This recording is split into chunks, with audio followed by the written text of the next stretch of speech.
كثير الغفران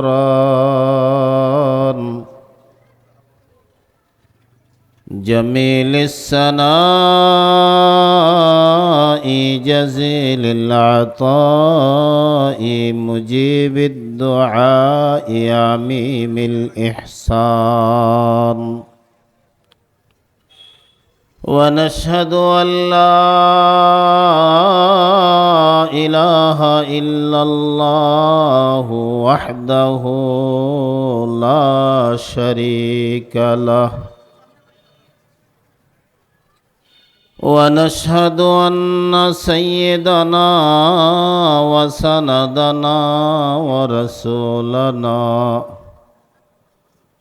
وأولانا ومرشدنا ومولانا محمدا عبده ورسوله أما بعد فأعوذ بالله من الشيطان الرجيم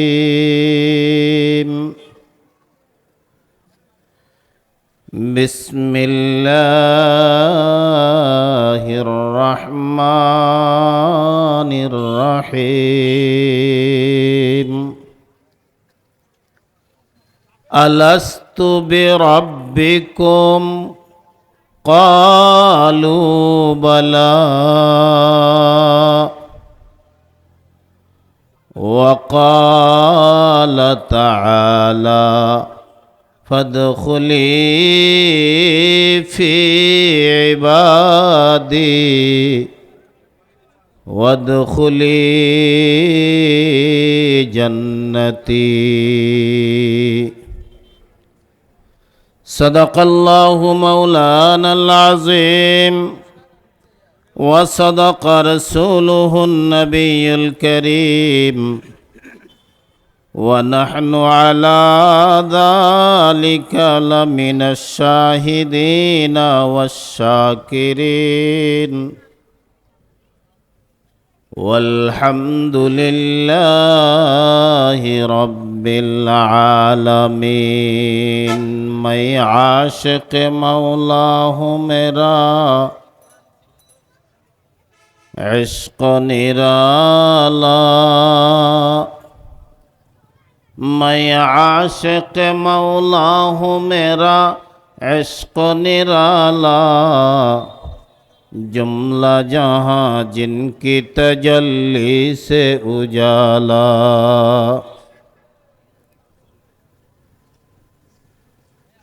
রাজশাহী আশরাফুল উলুম মাদ্রাসা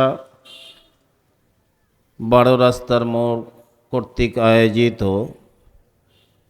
আজকের এই মাহফিলের সম্মানিত সভাপতি আমন্ত্রিত হযরত উলামায়ে কেরাম, আমার সামনে উপবিষ্ট প্রাণ প্রিয় নওজোয়ান বন্ধুরা, মুরব্বিয়ানে এজাম, পর্দার অন্তরালে অবস্থানরত আমার মা ও বোনেরা, ছোট্ট ছোট্ট কচি কাচারা,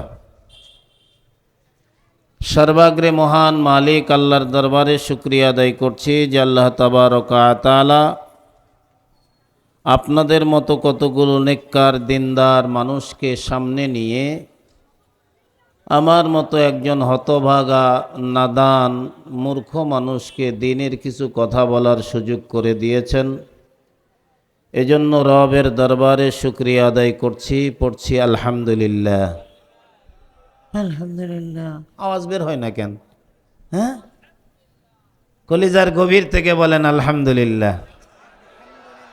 জীবনের শ্রেষ্ঠ আওয়াজ দিয়ে বলেন আল্লাহু আকবার।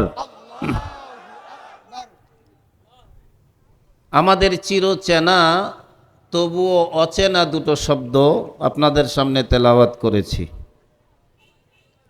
আলাস্তু বিরব্বিকুম ক্বালু, আপনাদের নিয়েও তো দেখি এক জ্বালা, এ জবানে কতদিন লাগাই রাখবেন থালা। আপনারা তো সবাই জানেন আলাস্তু বিরব্বিকুম ক্বালু বালা। কুরআনুল কারীমের একটা আয়াতের অংশ তেলাওয়াত করেছি। এই আয়াতকে কেন্দ্র করে তিনটা কথা বলবো। একটা কথা বলতে যদি 20 মিনিট লাগে, 3টা কথা বলতে কয় মিনিট লাগবে? 1 ঘন্টা। কয় ঘন্টা? আপনারা যারা বসে আছেন একটু উচ্চাটন করবেন না মনটা, তাহলে আশা করা যায় এই বক্তব্যের সাথে, কোরআনের এই বক্তব্যের সাথে আমাদের কি মিল, কেন এই স্বীকৃতি দিয়েছিল আমাদের দিল, এটা জানতে পারলে জান্নাত হবে আমাদের মঞ্জিল। একটু জোরে বলেন সুবহানাল্লাহ। 3টা কথা, গভীর মনোযোগ। ছিলাম কোথায়, এসেছি কেন, যাব কোথায়। কয়টা কথা? এই 3টা কথাকে যদি আমরা হৃদয়ঙ্গম করতে পারি, আল্লাহর কসম জান্নাত হবে আমাদের ঘরবাড়ি। জাগনা है জাগলো अफलाक की साया तले, जागना है जागलो अफलाक की साया तले, हशर तक सोना पड़ेगी खाक की साया तले, हशर तक सोना पड़ेगी खाक की साया तले। তাহলে কথা বলতে চাইলাম কয়টা? আপনারা আচ্ছা সিমটা এই 3টা কথা বলার জন্য কি রাত পার করে আনা লাগবে কালকের দিনটা? তাহলে কথা বলতে চাই কয়টা? একটা, ছিলাম কোথায়, এখানে এসেছি কেন, যাব কোথায়। এই 3টা কথার গুরুত্ব। আমরা ছিলাম আলমে আরওয়াই, জান্নাত। কোথায় ছিলাম? রুহের জগতে। কোন জগতে? রুহে। গভীর মনোযোগ। একদম নতুন একটা আলোচনা আপনাদের শোনাই, কারণ রাজশাহীর কাছে আমি বড় পরিচিত মানুষ। এই গত 7 তারিখেও পদ্মা আবাসিকে বয়ান করে গেলাম। রাজশাহী কাটাখালী মাদ্রাসায় তো আমি নিয়মিত প্রতি বছর এসে থাকি, বিভিন্ন এলাকায় আলোচনা করি। আমরা ছিলাম রুহের জগতে। সেখানে আল্লাহ তাআলা আমাদের একত্রিত করে আল্লাহ তাআলা বলেছেন, আলাস্তু বিরব্বিকুম, এই তোমাদেরকে আমি সৃষ্টি করলাম, এখানে একত্রিত করলাম, বলো আমি কি তোমাদের রব? আমরা কি বলেছিলাম?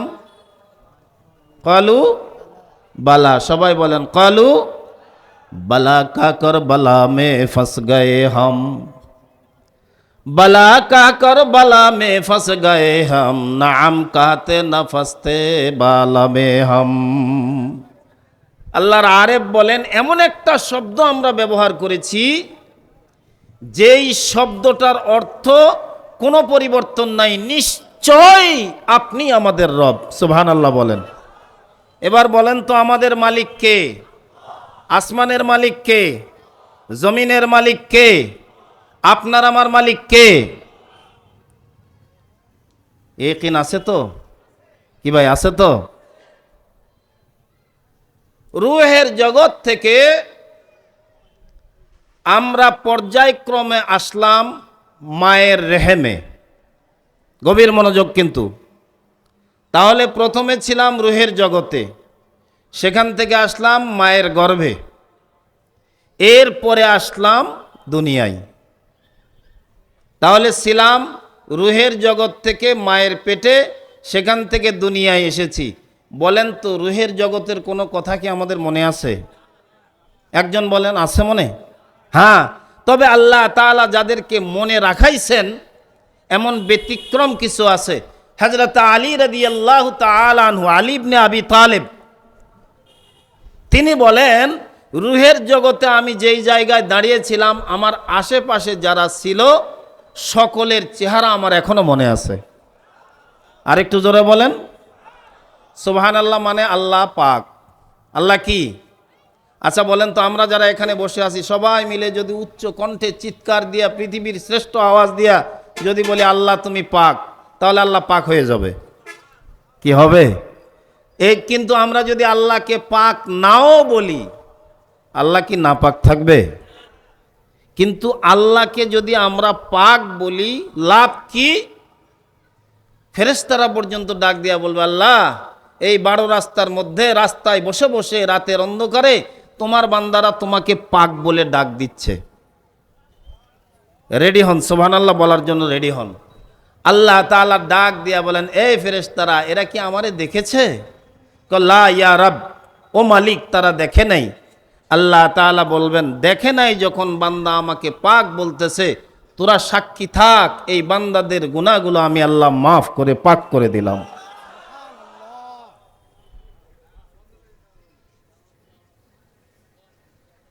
আমরা এখানে এসেছি কেন, যাব কোথায়, খুব খেয়াল করবেন।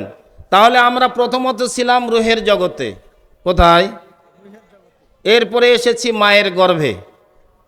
মায়ের গর্ভে যে এসেছি, এটা অস্বীকার করার কোনো উপায় আছে? আমরা কি বলতে পারবো যে মায়ের গর্ভে এসেছি? কি বলেন? আমার বাপ বলতে পারবে, আমার ভাই বলতে পারবে, আমার বোন বলতে পারবে। আমি বলতে পারবো না যে আমি আমার মায়ের গর্ভে এসেছিলাম, মায়ের গর্ভ থেকে জন্ম নিয়েছি। বরং সবাই বলতেছে, এজন্য আমি এত বিশ্বাস করে ফেলছি যে আমি মায়ের গর্ভ থেকে এসেছি। কথা বলেন, কথা বলেন।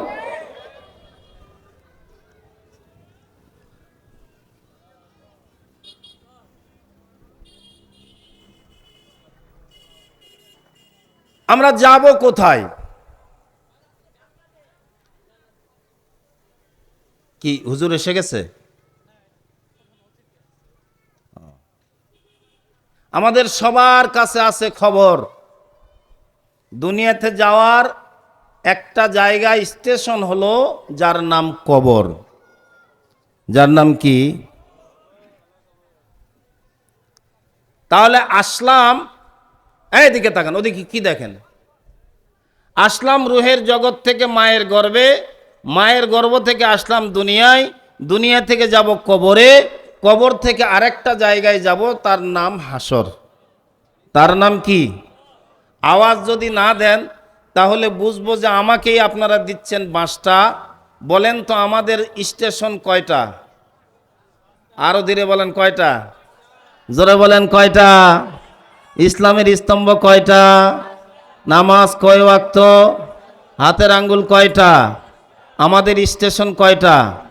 তাহলে রুহের জগৎ 1, মায়ের পেট 2, দুনিয়া 3, কবরের জগৎ 4, তারপরে হাসর। এই তো আপনারা বুঝতেছেন।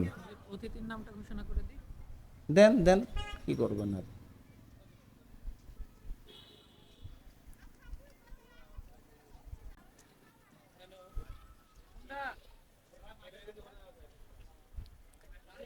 হ্যালো, প্রধান অতিথি উপস্থিত হয়েছেন নায়েব আমির বাংলাদেশ জামাতে ইসলাম রাজশাহী মহানগর ডাক্তার মোহাম্মদ জাহাঙ্গীর আলম। উনি রাজশাহী সদর আসনের প্রার্থী, আপনাদের পরিচিত মুখ, তিনি উপস্থিত হয়েছেন। আমরা তার জন্য দোয়া করব ইনশাআল্লাহ। শোনেন শোনেন শোনেন, উনি যদি কথা বলে এখনই দিয়ে দেন।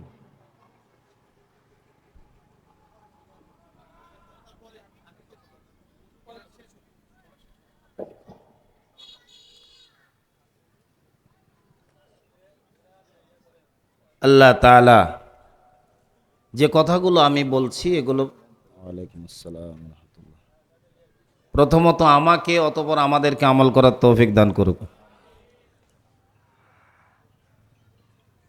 এইদিকে লাগান মন। বাংলাদেশে একটা দল আছে, ইসলামী আন্দোলন আছে। হ্যাঁ, তাহলে ফাঁক দিয়ে একটা সংবাদ দিয়ে দিই আপনাদের কাছে। আমি মহাদেবপুর বদলগাছির হাত পাকার এমপি প্রার্থী। আমার ভাই বলতেছে নারায়ে তাকবীর। ধর মিয়া, জোরে বলেন না কেন? নারায়ে তাকবীর। 53 বছর পর্যন্ত আমরা দেখেছি এই দেশ আর দেশ নাই, তলাবিহীন জুড়ি হয়ে গেছে। এ দেশের অস্তিত্বকে যদি ফিরে আনতে হয়, ইসলামী শাসন ব্যবস্থা কায়েম ছাড়া সম্ভব নয়।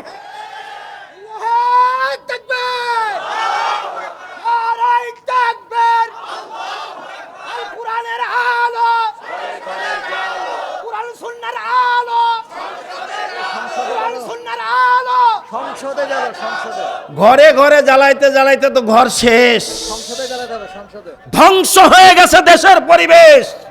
এবার কোরআনের আলো সংসদে জ্বালাতে হবে। সমস্ত অন্যায় দুর্নীতির মুখে লাথি দিয়ে ইসলামী শাসন ব্যবস্থা কায়েম করতে হবে।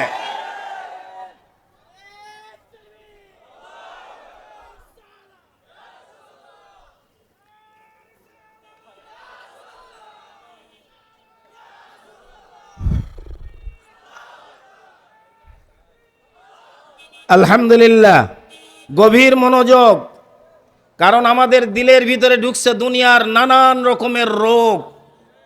সৃষ্টির শ্রেষ্ঠ জাতি হওয়ার পরেও আমরাই পোহাইতেছি চরম দুর্ভোগ। ঠিক কথা কন না কেন? ঠিক না বেঠিক?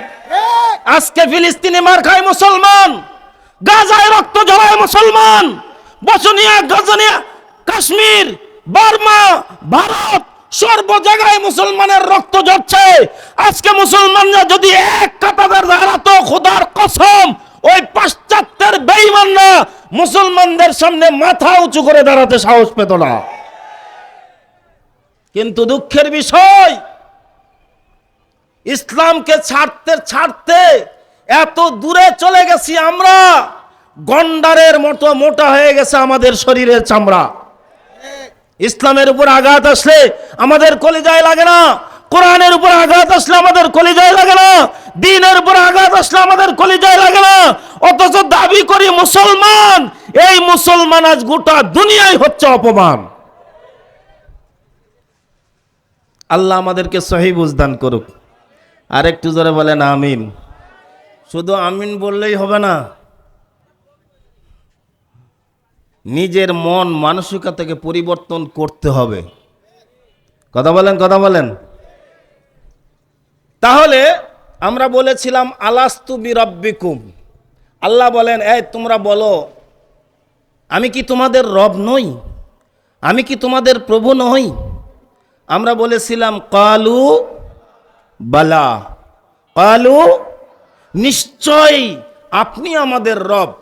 একটা স্বীকারোক্তি, আর কোনো কথা নাই। কিন্তু এরপরে দুনিয়ায় আসলাম, দুনিয়ার জীবন শেষ করে কবরে যাব, এটা সবাই মানে।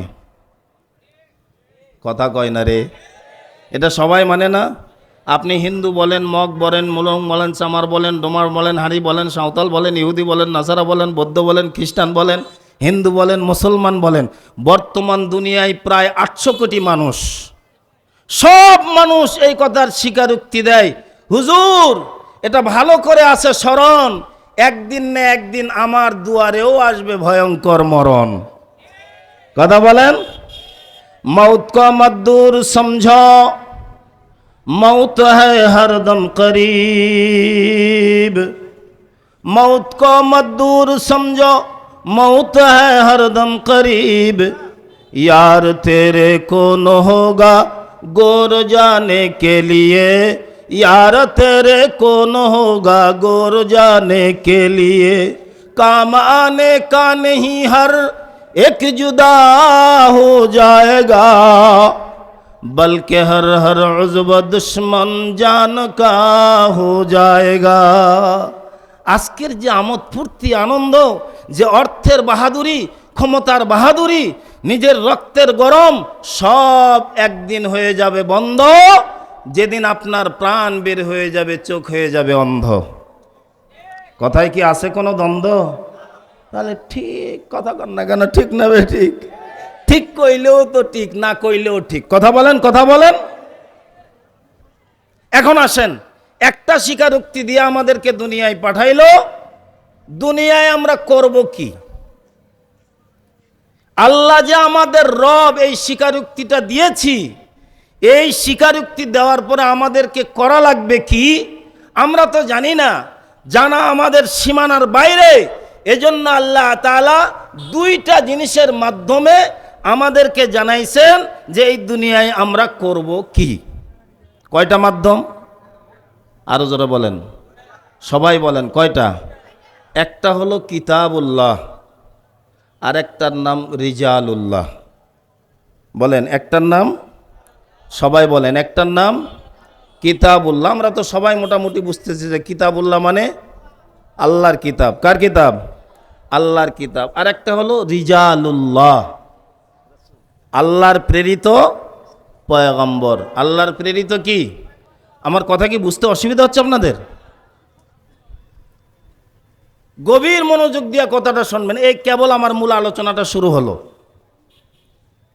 আসমানি যত কিতাব আল্লাহ পাঠাইছেন, সকল কিতাব কোনো না কোনো নবীর উপরে পাঠাইছেন। সুবহানাল্লাহ, জোরে বলেন। বহু নবীকে আল্লাহ পাঠাইছেন আসমানি কিতাব ছাড়াই। নবী এসেছেন মগর কিতাব নাই। কিন্তু এরকম একটা প্রমাণ দিতে পারবেন না কিতাব এসেছে নবী নাই। আল্লাহ এমনি এমনি একটা কিতাব পাঠাইছে, কিতাবের সঙ্গে কোনো নবী পাঠান নাই, এরকম কোনো রেকর্ড আরো ধীরে বলেন আছে? তাহলে গভীর মনোযোগ দিয়ে কথাটা শুনবেন। আসমানি যত কিতাব আল্লাহ নাজিল করেছেন নবীদের উপরেই নাজিল করেছেন। এমন নবীকেও আল্লাহ দুনিয়ায় পাঠাইছেন যে নবীর উপরে আসমানি কিতাব নাজিল হয় নাই। তার মানে কিতাব ছাড়া আল্লাহ অনেক নবী পাঠাইছেন। আমরা বর্ণনায় শুনে থাকি লক্ষাধিক নবী রাসূল। কত? কিন্তু লক্ষাধিক আসমানি কিতাব আসে নাই তো। কি বলেন, আসছে? তাহলে আসমানি কিতাব আল্লাহ তাআলা নবীদের কাছে পাঠাইছেন। এদিকে তাকান। কিন্তু নবীদেরকে আল্লাহ অনেক নবী পাঠাইছেন যাদের কাছে আসমানি কিতাব পাঠান নাই। যেমন মুসা আলাইহিস সালামের উপর আল্লাহ আসমানি কিতাব পাঠাইছেন, কিন্তু মুসার ভাই হারুনকে আল্লাহ নবী বানাইছেন, কিন্তু তার উপরে কোনো কিতাব আসে নাই।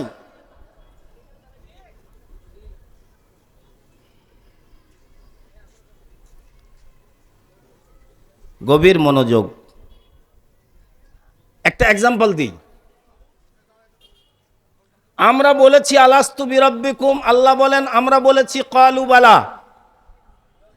এই একটা শব্দের ডেফিনেশন আর ব্যাখ্যা বিশ্লেষণ বোঝানোর জন্য আল্লাহ তাআলা দুনিয়াতে লক্ষাধিক নবী প্রেরণ করছেন, আসমান থেকে অগণিত আসমানি কিতাব নাজিল করছেন দুইটা জিনিসের মাধ্যমে। আমরা যারা আমার মতো আছি বিবাহিত, কারা কারা দুটো হাত উঁচু করে দেখান তো। যে বিবাহিত এক হাত তুলবে বুঝতে হবে ওটার দুর্বলতা আছে। যারা বিবাহিত দুই হাত তোলেন, হাত নামান। আলহামদুলিল্লাহ, আপনাদেরকে বোঝানো সহজ হবে। আমার এই বুঝ দিতে আপনাদের কাছে হবে না কোনো রকমের ভুল। বিয়ে করার সময় বর খালি বলে কবুল, নাকি এর কিছু বেশি বলে? হয়তো বা এতটুকু বলতে পারে যে আমি কবুল করিলাম, আমি কবুল করিলাম। 3 অক্ষর। কয় অক্ষর? আমি কবুল করিলাম। আর এটা যদি আরবিতে হয় তাহলে তো আরো সহজ, কাবিল তু। কি? আমি কবুল করিলাম। আচ্ছা, এই কবুল বলার পরে বউকে শ্বশুর বাড়ি রেখে চলে আসবেন, রেখে আসছেন? আমার কথা মনে হয় বুঝতেছেন না আপনারা। কথা কি বোঝা যায়? তো কবুল পড়ার পরে বউকে নিয়ে আসলাম, বাড়িতে আনার পরে বউ ডাক দিয়া কয় আমার জুতা লাগবে। বউ কয় আমার মাথার তেল লাগবে, আমার থাকার একটা ঘর লাগবে। আমি যদি বলি এত করি নাই ভুল, শুধু না হয় বলছি কবুল, তাই বলে কি তুমি চতুর্দিকে ফুটাইতে চাও আমারে হুল? আমি তো এটা করব না, কবুল বলছি। আমি তো তোমার পায়ের জুতা কিনে দিতে পারবো না। কবুল বলছি আমি তোমার গহনা দিতে পারবো না। কবুল বলছি আমি তোমার খাদ্য রসদ প্রয়োজনীয় জিনিস দিতে পারবো না। মাথার তেল থেকে নিয়ে পায়ের তলার জুতা পর্যন্ত দেওয়ার নামই কথা কয় না। এই যারা কবুল বলবেন না আপনারা চুপ করে থাকেন। আর যারা কবুল বলেছেন একটু দয়া করে বলেন তো কি বলেন, আরো জোরে বলেন।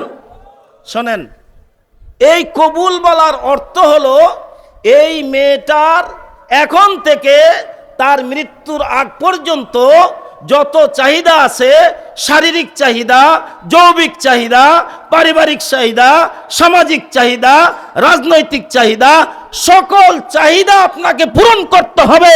এর নামই হলো কবুল। কথা বলেন, কথা বলেন। আপনি বলেছেন ক্বালু বালা, ও মালিক, ও আমার রব, আপনি আমার সব। এবার নবী এবং আসমানি কিতাব দিয়ে আল্লাহ তাআলা জানায় দেন তুমি যে আমাকে রব স্বীকার দিয়েছ, অতএব তোমাকে নামাজ পড়তে হবে, অতএব তোমাকে রোজা রাখতে হবে, অতএব তোমাকে হালাল খাইতে হবে। বলেন তো নামাজ কার ইবাদত? কথা কন না কেন? নামাজ কার ইবাদত? রোজা কার ইবাদত? হালাল খাওয়া কার ইবাদত? চাঁদাবাজি করা কার ইবাদত? কথা কন না কেন? চাঁদাবাজি করা কার ইবাদত? আজকে চাঁদাবাজি করতে করতে এমন একটা জায়গায় আমরা পৌঁছে গেছি, না বলতে পারি না সইতে পারি। কথা বলেন। ইসলামী রাষ্ট্র যদি গঠিত হয়, মনে রাখবেন চাঁদা করে দুই কারণে, একটা দায়ে আর একটা ভায়ে। কথা কম।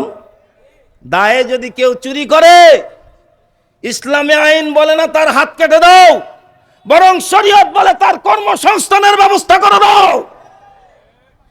কিছু নাস্তিক বেঈমান আছে যারা বলে ইসলামের আইন বড় কঠিন। ও কপাল পোড়া, বাংলাদেশে যদি এই বড় এমপি আর মন্ত্রীর 200-250 বাড়ি বিদেশ করার কারণে এর যদি দুইটা পার হাত কাইটা দিত, বাংলাদেশের মানুষ আর এরকম দুর্নীতি করার সাহস পেত না।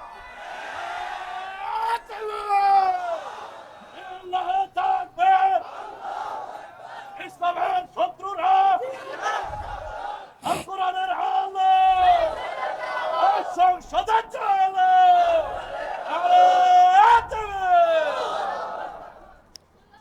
এর পাশাপাশি ছোট্ট একটা আয়াত পড়েছি। রাগ হচ্ছেন? রাগ হন আর মন খারাপ করেন। আমার মৌলানা সাহেব দাওয়াত দিছে, আজকে আসছি, আর জীবনে যদি কোনোদিন দাওয়াত নাও দেন আমার কোনো আপত্তি নাই। হয়তো দাওয়াত দিবেন না, অসুবিধা কি? পায়ে গাদা লঙ্গে নিস্ত, মুলকে খোদা তঙ্গে নিস্ত। ফকিরের পাও খোড়া নয়, আল্লাহর দুনিয়াও ছোট নয়।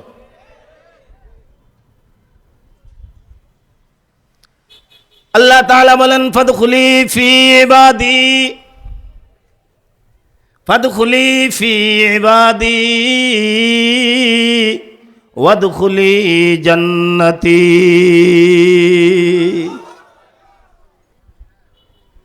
আজকে তো আমাদের ইবাদত বড় সহজ।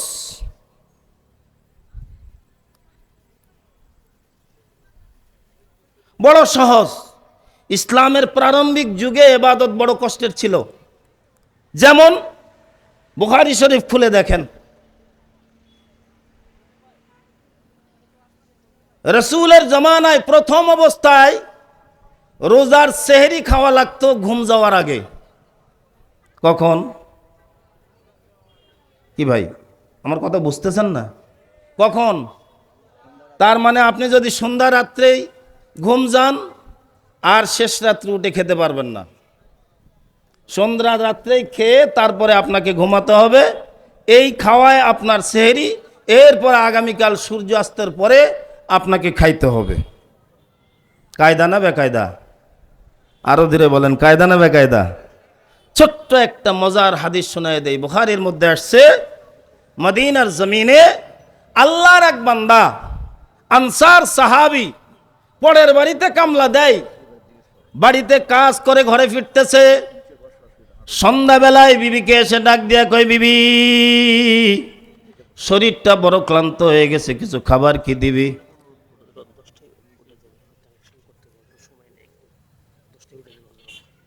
আমি কেমনে কি করবো কোন?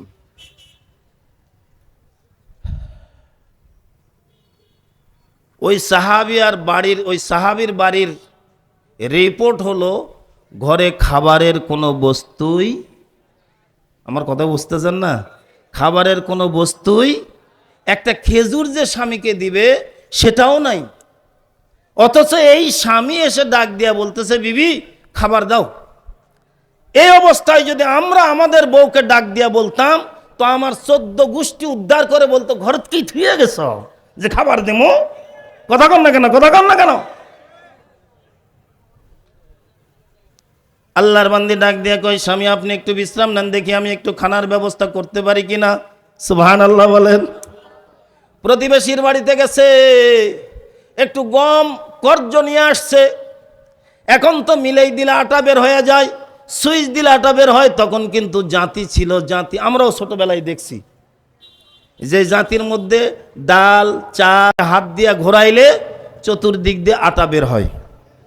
তো স্বামী যেহেতু ক্লান্ত হয়ে ঘরে আসছে, এজন্য দূরে চাকি ফেলাইয়া ওই কর্য করে আটা আইনা গম আইনা এটারে পিষে অতপর রুটি বানাইয়া গরম করে নিয়ে গিয়া দেখে স্বামী ঘুমায় গেছে। আচ্ছা বলেন তো, শরীর যখন হয় খুব ক্লান্ত, শরীরে এসে যায় আলিশ, দু চোখে ঘুম এসে যায় যদি নাও থাকে বালিশ। কথা বলেন, কথা বলেন। এই খুঁটির মধ্যেও যদি হিলান দেয় তো দেখবেন নাক ডাকা শুরু করে দিছে। কারণ আমরা সৃষ্টিগতভাবে শক্তিশালী না দুর্বল? আর একটু জোরে বলেন। এই আমি মায়ের কাছ থেকে শুনে এসে বলতেছি না, আল্লাহ নিজেই কোরআনে বলছেন, খুলিকাল ইনসানু দাঈফা।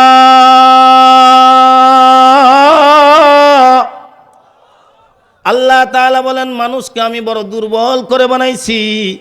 এই ঘোষণা কার? জবান খুলে বলেন কার? যিনি বানাইছেন তিনি বলে মানুষ বড় দুর্বল, মানুষ বড়। যতই গরম দেখায়, কয়েকবার বমি আর কয়েকবার পাতলা পায়খানা যদি হয়ে যায় সৌদি আরব। কথা বলেন, কথা বলেন। এরা আর নেওয়া লাগবে না, মুখ বাঁকা হয়ে যায়, হাত বাঁকা হয়ে যায়। কথা বলেন, কথা বলেন। মানুষ এত দুর্বল, নিজের চেহারাটা পর্যন্ত নিজে দেখতে পারে না। দেখতে পারেন? কারো সাহায্য ছাড়া কি নিজের কপালটা জীবনে কোনোদিন দেখতে পারবেন? নিজের ঠোঁটটা কেমন দেখতে পারবেন? নাকটা কেমন দেখতে পারবেন? তাহলে এত দুর্বল, এত দুর্বল করে আল্লাহ বানাইছেন। অন্যত্র আল্লাহ তাআলা বলেন খালাকনাল ইনসানা ফি আহসানি তাকওয়িম, মানুষকে আমি সৃষ্টির সবচাইতে সুন্দর করে বানাইছি। কেমন সুন্দর! এ ভাই, এই যে চেহারাটা, যে ফেসটা আপনার আমার আছে, আপনারা দেখবেন হাতির সুঁড় লম্বা না খাটো, গরুর মুখ লম্বা না খাটো, অন্যান্য জানোয়ারের মুখ লম্বা।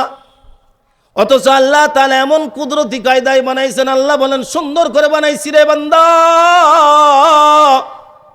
আমি আল্লাহ একটা অঙ্গ যদি অন্য জায়গায় সেট করে দিতাম, তোর কোনো অভিযোগ করার মতো ক্ষমতা ছিল না।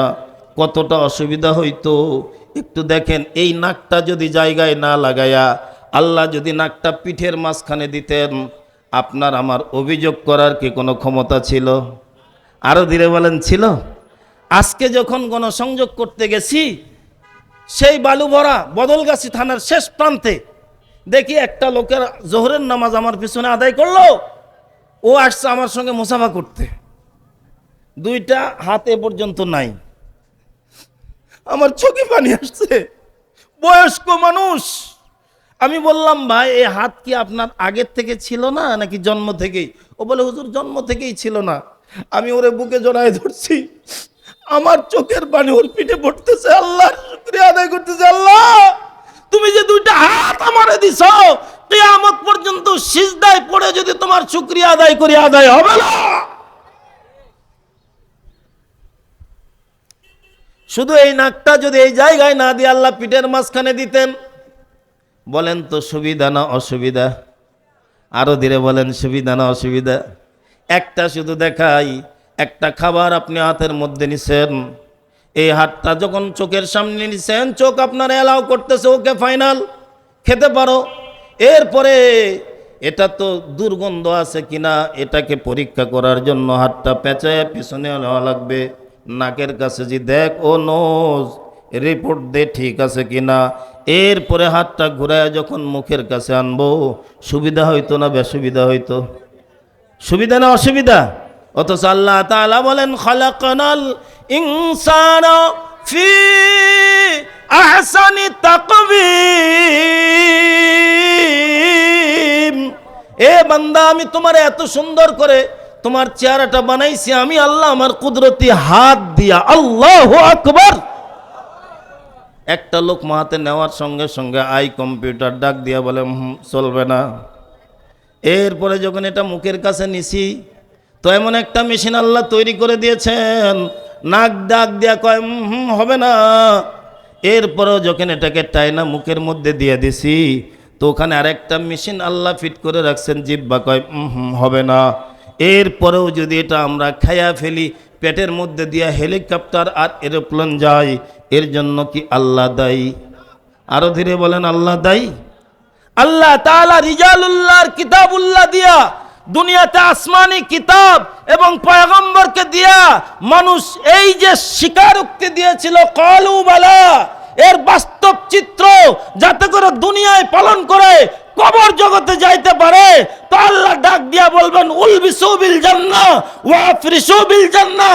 এ আমার বান্দা, আমার কিতাব, আমার নবীর আদর্শ অনুযায়ী চলে আমাদের স্বীকারোক্তি দিয়েছিল, স্বীকারোক্তির বাস্তবায়ন করেছে, আমি আল্লাহ তাআলা ফলাফল তারে কবর থেকেই দেওয়া শুরু করলাম। এক কথায় আল্লাহ বলেন ফাদখুলি ফি ইবাদি, এ আমার বান্দা, আমার ইবাদতের ভিতরে ঢোকো, আমার আনুগত্যের ভিতরে ঢোকো, আমার গোলামীর ভিতরে ঢোকো। আমি আল্লাহ তাআলা ওয়াদা করতেছি, তুমি যদি আমার ইবাদতের ভিতরে ঢুকতে পারো, আমি আল্লাহ আমার জান্নাতের ভিতরে তোমারে ঢুকাইয়া দেব।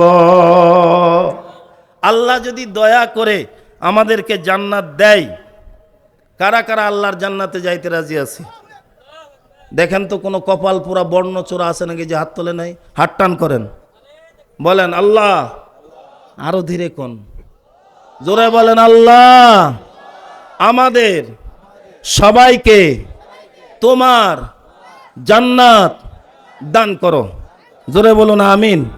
হাত নামান। আল্লাহ নিজেই বলেছেন উদউনি আস্তাজিব লাকুম, এ বান্দা আমারে ডাক, আমি ওয়াদা করতেছি তোর ডাক দিতে দেরি হবে, আমি তোর ডাকে সাড়া দিতে দেরি করব না।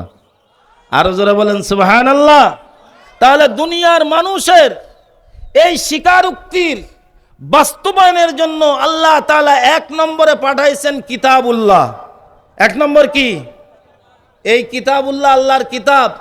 এটা প্রাইমারি স্কুলে পড়ানো হয়, হাই স্কুলে পড়ানো হয়, কলেজে পড়ানো হয়, বিশ্ববিদ্যালয়ে পড়ানো হয়। কোথায় পড়ানো হয়? আরো ধীরে বলেন কোথায়? এ ভাই, আপনাদের পায়ে হাত দিয়া বলছি, আপনারা শিক্ষিত সমাজ, রাজশাহীর প্রাণ কেন্দ্রে আপনারা বসবাস করছেন। আমি বলি না যে আপনার ছেলেকে আপনি ডাক্তার বানাবেন না, আপনার ছেলেকে আপনি ডাক্তার বানান, মাস্টার বানান, ইঞ্জিনিয়ার বানান, ব্যারিস্টার বানান, এমপি বানান, মন্ত্রী বানান, প্রধানমন্ত্রী বানান, আমার আপত্তি নাই। কিন্তু মুসলমান হিসেবে আপনার ফরজ দায়িত্ব হলো আপনার সন্তানকে আগে আল্লাহর কোরআনটা শিখিয়ে দেন। এটা আপনাদের জন্য সৌভাগ্যের বিষয়, আপনাদের জন্য এটা অত্যন্ত সুখকর খবর যে এখানে একটা কোরআনী কারখানা তৈরি হয়েছে। আলহামদুলিল্লাহ বলেন। প্রায় অর্ধ শতাব্দী 50 ঊর্ধ্ব ছাত্র আজকে এখানে পাগড়ি পাবে, যাদের সিনার ভিতরে এই কোরআন আল্লাহ ঢুকাই দিয়েছেন। সুবহানাল্লাহ। আগামী বছর জোরে বলেন সুবহানাল্লাহ, উচ্চ কণ্ঠে বলেন আলহামদুলিল্লাহ, জীবনের শ্রেষ্ঠ আওয়াজ দিয়ে বলেন আল্লাহু আকবার। এটা হলো আসমানি কিতাবের একটা মুজিজা, কোরআনের একটা মুজিজা, যে দুনিয়ার একটা গল্পের বই আমরা মুখস্থ রাখতে পারি না, কিন্তু কোরআনের সাথে আল্লাহ তাআলা আমাদের হৃদয় আর কলিজার এমন একটা সম্পর্ক করে দিয়েছেন। 30 পারা কোরআন এক বৈঠকে, এমন আল্লাহর বান্দা আছে এক বৈঠকে আলহামদু থেকে নাস পর্যন্ত মুখস্থ শোনায় দেয়, কোনো রকমের ত্রুটি হয় না। এই কোরআনী কারখানাটা চালু থাক, এটা আমরা সবাই চাই তো ইনশাল্লাহ। কোন রকমের ভূমিকা আমি কি করব, আমি তো তাই করতেছি। কি একটা কথা কান্ত, ওটসুরি তোর বিয়ে, আমাদের মহাদেবপুরের আঞ্চলিক ভাষায় বলে ওটসুরি তোর বিয়ে। আচ্ছা, বিয়ে হইলেও কি সবসময় বাসর ঘরে দেওয়া যাবে? হ্যাঁ, মেয়েলি কিছু রোগ আছে না, সমস্যা আছে না? নাই। আমি তো যাচ্ছি ভাই, আমি তো জানি আমাকে 1 ঘন্টা সময় দিয়েছেন, আমি তো লোক সরাসরি তো বলতে পারি না দেন টাকা দেন। একটা ফকিরও যদি ভিক্ষা করে তো দেখবেন ও থালের মধ্যেও আগে বিসমিল্লাহ করে নিজেই 1 টাকা 10 টাকার নোট একটা রাখে। এখন তো আর 1 টাকা চলে না, ফকিরও ভিক্ষা চায় 10 টাকার, তো নিজে রাখে। আলহামদুলিল্লাহ, এই কোরআনী কারখানাটা চালু থাকুক। আমার হাতের দিকে তাকান তো, আঙ্গুল কয়টা? যত জোরে কইলেন তাতে আমারই মনে হলে কষ্ট। আপনাদের জবানে আওয়াজ দেন নাই স্রষ্টা? আঙ্গুল কয়টা? জোরে বলেন কয়টা? তিলকা আশারাতুন কামিলা, 10 পরিপূর্ণ শব্দ। আল্লাহর নবীও বলেন আবু বকর জান্নাতি, ওমর জান্নাতি, ওসমান জান্নাতি, আলী জান্নাতি, তালহা জান্নাতি, উবাইদাত ইবনুল জাররাহ জান্নাতি। নাম বলতে বলতে নবী 10 সাহাবীর নাম ধরে বলেন এরা সবাই জান্নাতি। 10 জন জান্নাতি সাহাবীদের সঙ্গে মিল রেখে এই কোরআনী কারখানার উন্নয়ন কল্পে আমার হাতের দিকে তাকান, আঙ্গুল কয়টা? আবার ধীরে বললেন কয়টা? ইসলামের স্তম্ভ কয়টা? সালাত বা নামাজ কয় ওয়াক্ত? আমি 5টা মানুষ দেখতে চাই। এই দুটো হাত আমি বারবার খাবার দেব।